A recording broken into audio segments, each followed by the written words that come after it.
passport. And to get one is at least $100, if not close to $200, which is in essence a poll tax, right?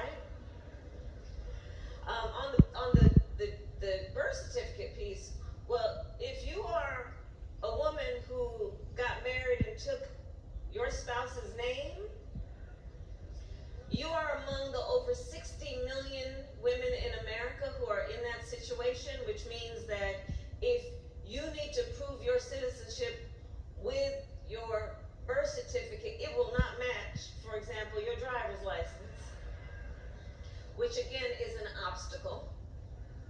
Because already, you gotta leave work to vote, you gotta have somebody take care of the kids to vote, you gotta figure out, is that the day that you can actually get to wherever the polling place is?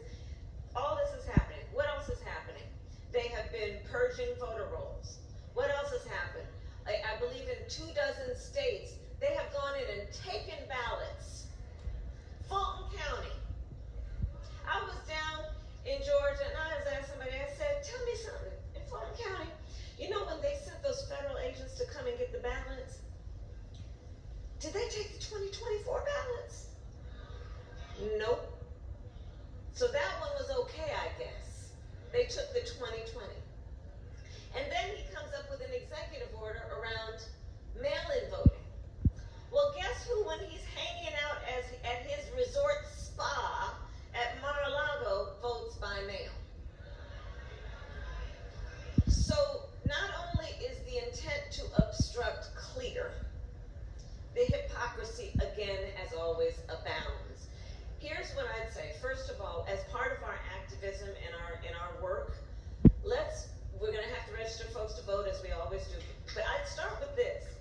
Ask folks to make sure that they check right now their voter status. Don't wait until election day to see if, for example, your name got purged from the rolls. Ask today for folks to check on their polling location, because part of what this shell game they've been playing includes closing the place where your mother and your grandmother always voted, so that on election day, she's going to that local elementary school to find out it's not a polling place any longer. So let's do some of the work right now. The last point I would say on this, Rev, and I think I know it's a bit controversial, but here's how I feel about this. You know how I was talking earlier about how people are so transactional? I think we need to be transactional voters. I think, yes, it is right when we are trying to get folks to register to vote and to go vote, and it is absolutely right that we remind everyone of our history, especially when they're trying to erase it. We remind people of the lives, the bloodshed on the Edmund Pettus Bridge, the sacrifice of those young people at the lunch counter, the assassination of Dr. King. There are so many things that we must remember about history, so that what compels us to vote includes not only our civic duty, but honoring the ancestors. Yes, and here's what I'm suggesting in addition. Get your